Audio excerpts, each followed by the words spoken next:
We've been doing a series thinking about Jesus in the here and now, not so much what he's done in the past or will do in the future, but what he's doing in the present.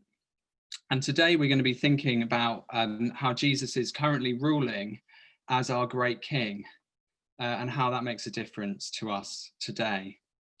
But the question we've sort of been asking already this morning, and the question I really want us to be thinking about is how do you stay safe when there are so many reasons to feel afraid?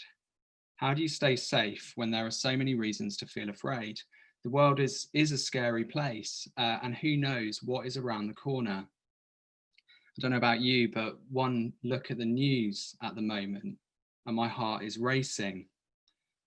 Once again, many people are getting COVID, and whether it's this health concern or others, it can be so scary. Or there are other things like our finances. We might be worried about keeping our job or having food on the table. It might be keeping our children from harm. It may be the fear of losing an important relationship. Or that people might blame us for something going wrong. We might be afraid of being lonely. Maybe even in our own mind, we feel like that can be an unsafe place to be sometimes. So that question remains, it lingers. How do you stay safe? Well, in the psalm that Alicia just read to us, hopefully we're going to see an answer to that question. And there's four things we're going to see along the way. First of all, we're going to see that there's a plot going on against God. Second, we're going to see God's response to that plot. Thirdly, we'll see his king, who is going to bring this plot to an end. And then finally, we're going to be asking ourselves, are we part of this plot, or are we going to side with God's king? So we've got the plot, we've got God's response, we've got God's king, and then our response. So first of all, the plot. Coming back to that question, what makes us feel so unsafe? What has happened?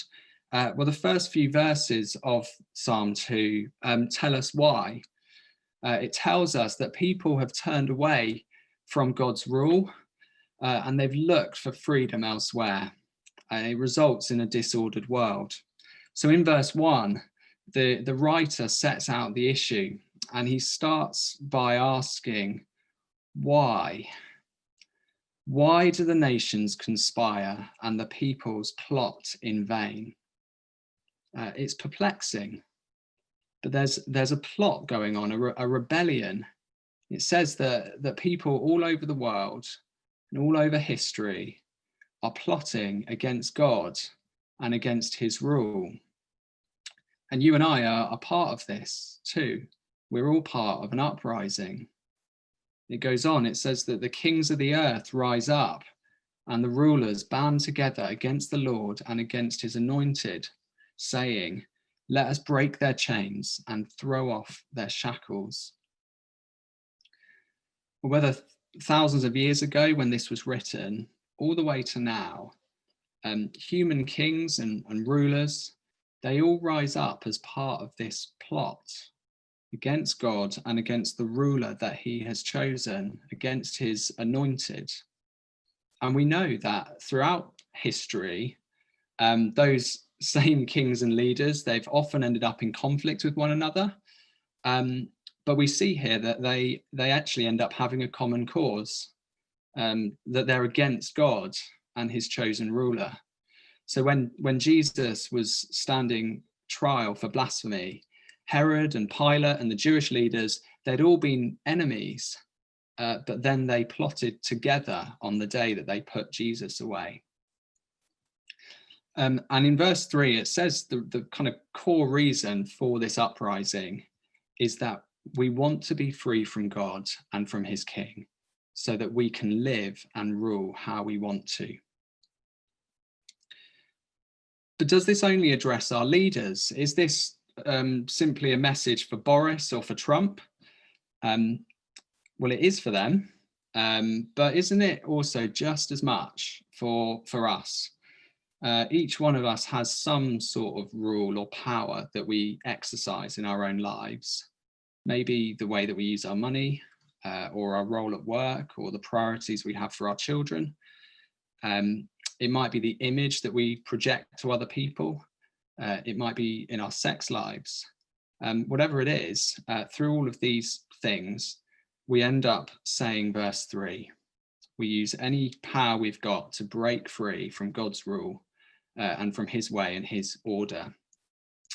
And we're constantly fighting each other in all sorts of ways as we do this, whether it's throwing a punch, shaming someone on Twitter, gossip, or letting our thoughts fill up against another person.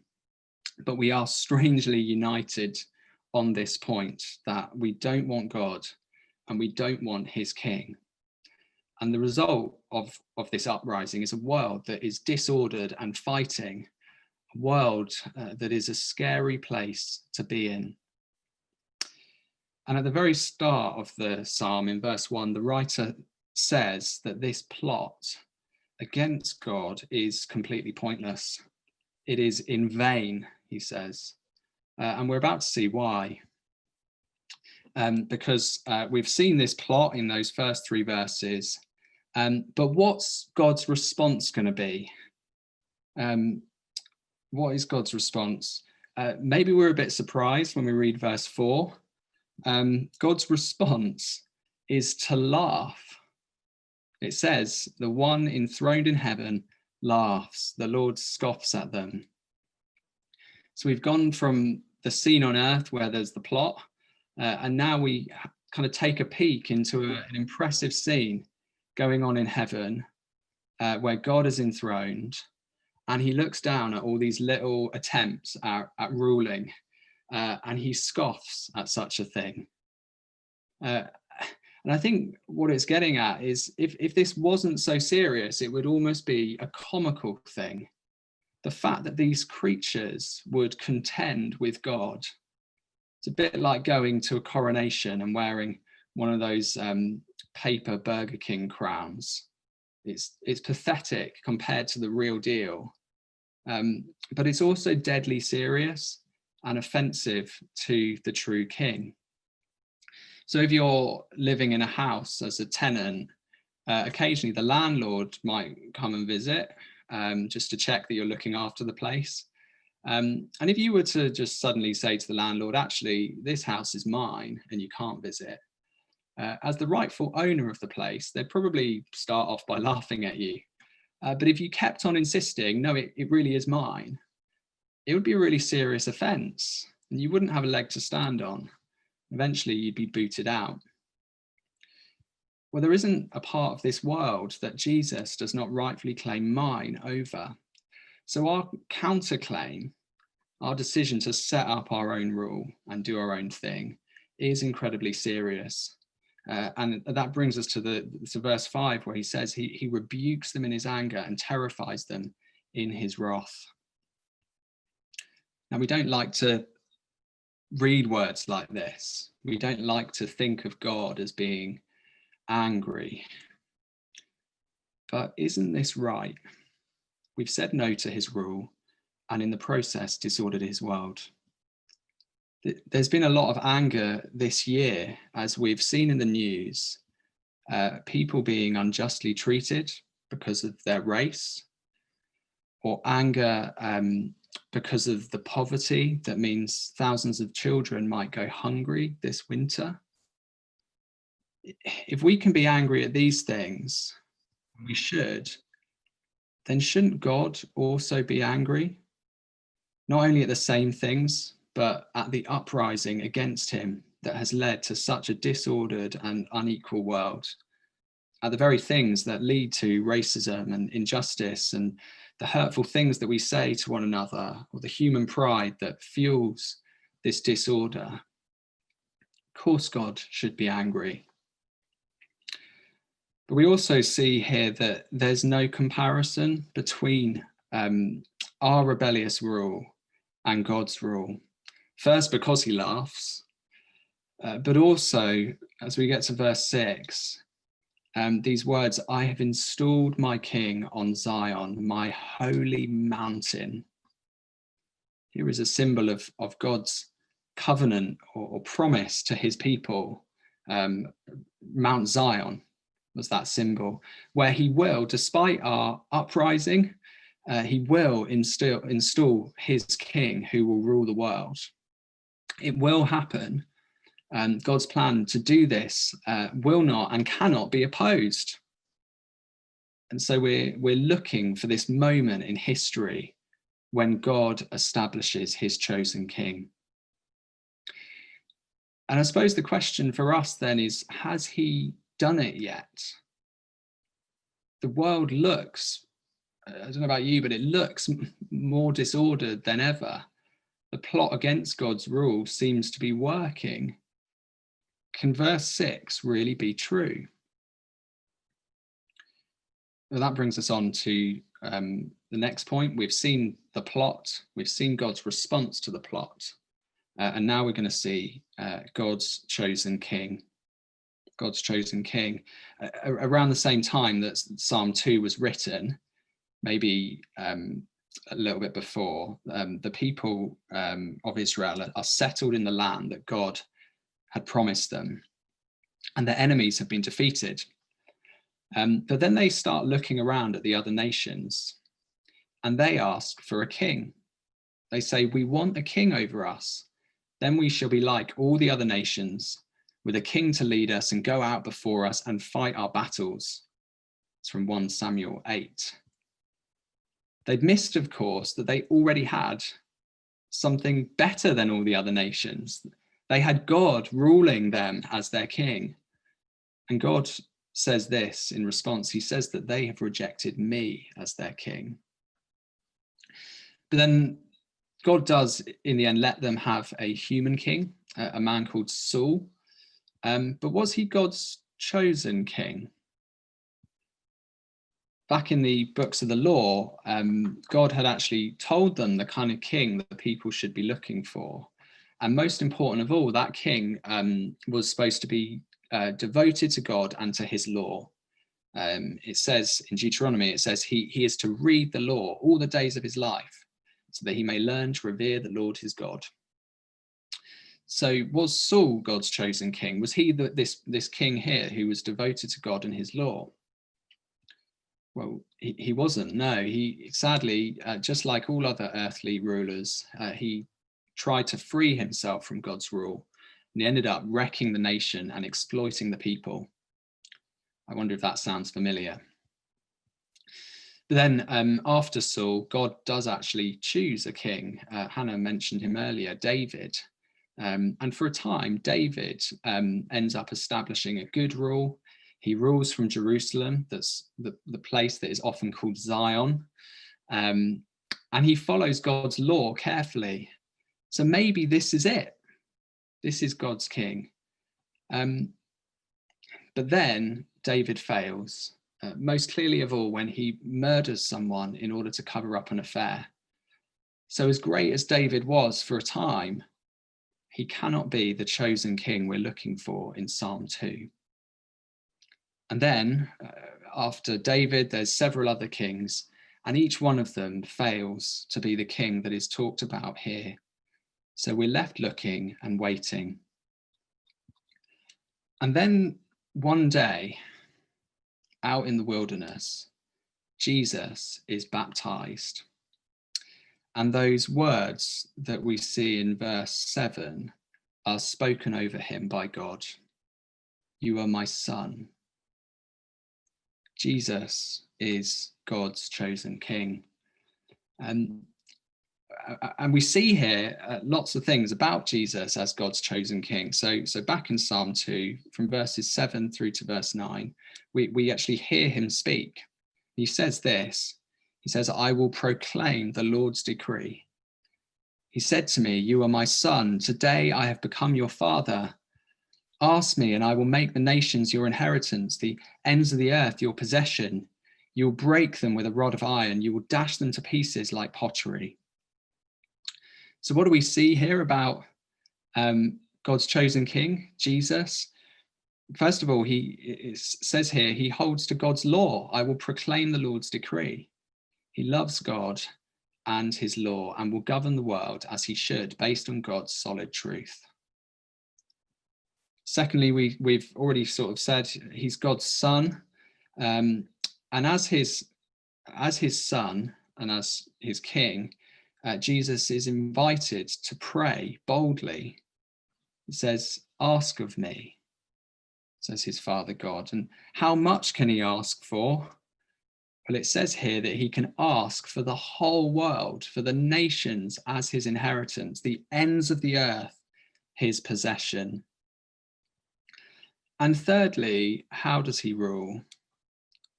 It says he rules with a rod of iron, and that the uprising against God is going to be smashed to pieces.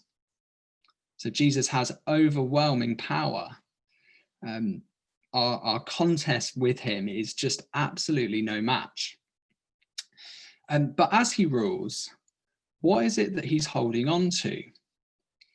It says that he holds on to a rod, the kind of rod a shepherd would hold on to. The shepherd would use that rod as a weapon to fight off anything that would threaten his sheep. So the same rod that crushed this rebellion, we get a hint here, it's also going to, that rod brings about good for his sheep. So we can have hope when we read these words as well, that Jesus rules as a shepherd king. Just as he goes on to describe himself, I am the good shepherd, he says. So there's a question for us over whether we're going to fall in line behind our good shepherd king, or will we keep on trying to break from his rule? Where do you find yourself this morning? You see, to bring us back into line, Jesus will allow us to be broken, but not wiped out. As we see our failings and our limitations, our pride is broken. And in that way, he is ending the plot against God that is going on in our hearts. And when Jesus walked on earth, it was the respectable Pharisees who couldn't see it. But the so-called shameful people, the tax collectors and the prostitutes, they could see this. And their plot against God came to an end, and they came under the safety and protection of the King. And this is what Jesus is doing now. He is mending and ending the plot against him in every heart that comes to him broken and needy. But for those who won't, he will eventually end the plot with destruction. And this brings us to the kind of question that we're left with in these last few verses. What is going to be our response to this mighty shepherd king? We've seen we're all part of a plot against God, how God's response is to set up his chosen king anyway. But what is our response? The final verses, from verse 10 to the end, conclude with some very direct advice that is essentially, don't be stupid, but be wise. As much as we love to be our own boss, don't continue that way. It says to bow down with fear before the Lord and his King. And also to celebrate his rule, because it's a good one. And it is what we so desperately need for this disordered and broken world. He won't be stopped. So recognize his overwhelming power now before it's too late. And verse 12 gives us it just gives us only one of two ways that we can take.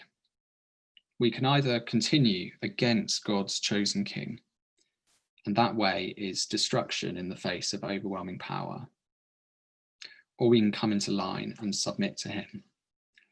It says that his wrath can flare up in a moment. I don't think that's suggesting he can just suddenly fly off the handle, but it's a warning that Jesus just kept on teaching. he kept teaching that judgment will come like a thief in the night. And when it comes, it will be swift and absolute. So be wise and be warned. But we started off thinking about staying safe in a scary world. And here at the very end of the psalm, we're told how. It says, "Blessed are all who take refuge in him." We've seen how we've set ourselves up against God's rule and that the world is disordered as a result. It's dangerous and we're very much part of the problem. And in the face of the overwhelming rule and power of God's chosen King, Jesus, we can either continue and face destruction in the end, or we can run to the place of safety, to the only sure place of safety, by taking refuge in this good King, the one whose power and rule is overwhelmingly better. It is good, and we're blessed to be under his protection. So what are you doing in order to stay safe? Is it that you cannot help always trying to please people because you're scared of what they may think of you? Is it over-dependence on something, be it alcohol or TV or unhealthy food, whatever it is? Maybe you fill your time so that you're super busy because you're scared of your life not being worth something. Maybe you compare yourself to others to make yourself feel better about yourself. Maybe you're trying to be someone that you're not so that you fit in better at school. Maybe you keep your head down at uni or in the workplace because people would hate what you really think as a Christian. Or perhaps you cannot bear to take risks with your money or time and you lack generosity as a result. Maybe you worry about your children's safety and you end up distancing yourself from certain people. Or when it comes to health worries, do you feel safer by controlling your lifestyle or thinking the doctors can fix it? I don't know, everyone will have different things. How do you make yourself feel safer? And does it work? What we're seeing here is that there is a place of safety right now, but it only comes from being ready to give up the little power we have and take refuge in Jesus. If we submit to his rule, it's the end of that plot to take control of our own lives. And for those of us who think we've got life under control, for those who maybe feel safer than we ought to, have we recognized that we're not actually in control? Jesus, God's King, is ruling. So come under his protection now before it's too late. The world out there is disordered and scary, and people are opposed to God and to King Jesus. But if you come to King Jesus in your brokenness and in trembling, come to him because he is on the side of the brokenhearted. If you're scared this morning or feeling broken, our shepherd King Jesus is able to do his work in you. He really does promise to tend you and mend you. Take refuge under his good rule that will last forever. As it says, I have installed my King on Zion, my holy mountain. I'm going to pray.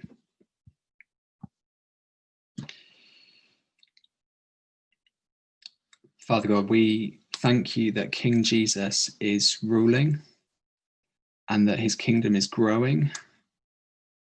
And thank you that we are completely safe, kept, protected under his rule. I just pray that each one of us here would have the humility to submit to his rule, to take refuge under his care, and to face up to our brokenness and need before him. Would we not be kind of standing against him, but we would come in line under his protection, please.